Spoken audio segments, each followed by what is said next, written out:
Hello guys, आज हम बात करने वाले हैं स्प्रिंग फ्रेमवर्क के इम्पोर्टेंट एनोटेशंस के बारे में। अगर आप स्प्रिंग सीख रहे हो या इंटरव्यू की तैयारी कर रहे हो तो ये वीडियो आपके लिए बहुत इम्पोर्टेंट होने वाली है। तो वीडियो को स्टार्ट करते हैं। तो सबसे पहले बात करते हैं स्प्रिंग एनोटेशन होती क्या है। Spring annotation basically Meta data होती है, मीन्स एक्स्ट्रा इंफॉर्मेशन जो हम जावा कोड के ऊपर लिखते हैं, जिससे स्प्रिंग फ्रेमवर्क को समझ आता है कि कौन सी क्लास बीन है, कौन सा पैकेज स्कैन करना है। मीन्स एनोटेशन स्प्रिंग को इंस्ट्रक्शन देती हैं। पहले ये सब काम एक्सएमएल से होता था, अब ये काम एनोटेशन से इजी हो जाता है। तो सबसे पहले बात करते हैं फर्स्ट एनोटेशन की, दैट इज कंपोनेंट एनोटेशन। तो कंपोनेंट एनोटेशन क्या है, इसका क्या यूज है। तो कंपोनेंट एनोटेशन एक स्प्रिंग एनोटेशन है जो किसी जावा क्लास को स्प्रिंग बीन बना देती है। मीन्स जब हम किसी क्लास के ऊपर @कंपोनेंट एनोटेशन यूज करते हैं तो स्प्रिंग को पता चल जाता है कि ये क्लास एक बीन है, एंड स्प्रिंग उस क्लास के ऑब्जेक्ट को ऑटोमेटिकली क्रिएट करेगा एंड उसको मैनेज करेगा। जैसे फॉर एग्जाम्पल इस यूजर सर्विस क्लास के ऊपर हमने @कंपोनेंट एनोटेशन यूज की है। तो इसका क्या मतलब है, तो अब जैसे ही स्प्रिंग एप्लीकेशन स्टार्ट होगी इस क्लास का ऑब्जेक्ट बन जाएगा। तो जब स्प्रिंग एप्लीकेशन स्टार्ट होगी यहाँ पर स्प्रिंग को पता चल जाएगा कि इस क्लास के ऊपर कंपोनेंट एनोटेशन है। दैट मीन इस क्लास को हमको बीन बनानी है एंड इस क्लास का ऑब्जेक्ट क्रिएट हो जाएगा। देन नेक्स्ट एनोटेशन है सर्विस एनोटेशन। सर्विस एक स्प्रिंग एनोटेशन है जो सर्विस लेयर की क्लास को डिफाइन करने के लिए यूज होती है, जो क्लास बिजनेस लॉजिक हैंडल करती हैं। बेसिकली ये उन क्लास पर यूज होती है। ये कंपोनेंट एनोटेशन का ही एक स्पेशल वर्जन है। Internally service annotation internally component annotation ही होती है, बस मीनिंग अलग हो जाता है। लाइक बेटर प्रैक्टिस के लिए सर्विस लेयर के लिए हम सर्विस एनोटेशन को यूज करते हैं। इसका भी सेम काम होता है कि क्लास को बीन बनाना। जैसे हमने सर्विस क्लास के ऊपर सर्विस एनोटेशन ऐड की है तो अब स्प्रिंग को पता चल जाएगा कि इस क्लास की भी हमको बीन क्रिएट करनी है। देन नेक्स्ट एनोटेशन है रेपोजिटरी एनोटेशन। तो बेसिकली ये स्प्रिंग फ्रेमवर्क की एक ऐसी एनोटेशन है जो डायो लेयर को मार्क करने के लिए यूज होती है।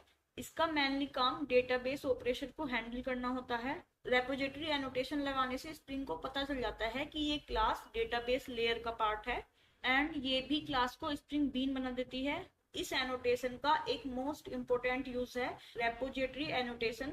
जो डेटाबेस स्पेसिफिक एक्सेप्शन होती है उसको स्प्रिंग की कॉमन एक्सेप्शन हायरार्की में कन्वर्ट कर देता है, जिससे एक्सेप्शन हैंडलिंग इजी हो जाती है। मींस एक्सेप्शन ट्रांसलेशन हो जाता है। अब इसका क्या मतलब होता है, ये बहुत सारे इंटरव्यू में भी पूछा जाता है। एक्सेप्शन ट्रांसलेशन का सिंपल मतलब है डेटाबेस की डिफरेंट एक्सेप्शन को स्प्रिंग एक कॉमन एक्सेप्शन में कन्वर्ट कर देता है ताकि उन्हें हैंडल करना इजी हो जाए। जैसे अलग अलग डेटाबेस अलग अलग एक्सेप्शन थ्रो करते हैं। जैसे फॉर एग्जांपल अगर हम MySQL यूज कर रहे हैं तो MySQL एक्सेप्शन आएगी, अगर हम हाइबरनेट यूज कर रहे हैं तो हाइबरनेट एक्सेप्शन आएगी, अगर हम JPA यूज कर रहे हैं तो हमारे पास परसिस्टेंस एक्सेप्शन आएगी। अगर स्प्रिंग ये एक्सेप्शन को कन्वर्ट ना करे तो हमें हर डेटाबेस की एक्सेप्शन को अलग अलग हैंडल करना पड़ेगा। तो स्प्रिंग इन सब एक्सेप्शन को कन्वर्ट करके स्प्रिंग की कॉमन एक्सेप्शन हायरार्की में डाल देता है, जो है डेटा एक्सेस एक्सेप्शन। तो रिपोजिटरी एनोटेशन सिर्फ बीन डिक्लेयर नहीं करती बल्कि ऑटोमेटिक एक्सेप्शन को ट्रांसलेशन भी करती है। जैसे इसको हम एक और एग्जांपल से समझते हैं। जैसे अगर आपका प्रोजेक्ट फ्यूचर में हाइबरनेट से JPA पर शिफ्ट हो गया, MySQL डेटाबेस यूज करते थे, देन हम ओरेकल पर शिफ्ट हो गए, तो एक्सेप्शन भी चेंज हो जाएगी। इसका मतलब आपका कोड क्या है, डेटाबेस डिपेंडेंट हो जाएगा।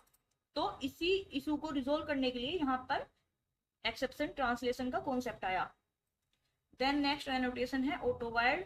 ये स्प्रिंग फ्रेमवर्क की बहुत इंपॉर्टेंट एनोटेशन है जो डिपेंडेंसी इंजेक्शन के लिए यूज होती है। इसका काम है ऑटोमेटिकली रिक्वायर्ड ऑब्जेक्ट या बीन को इंजेक्ट करना।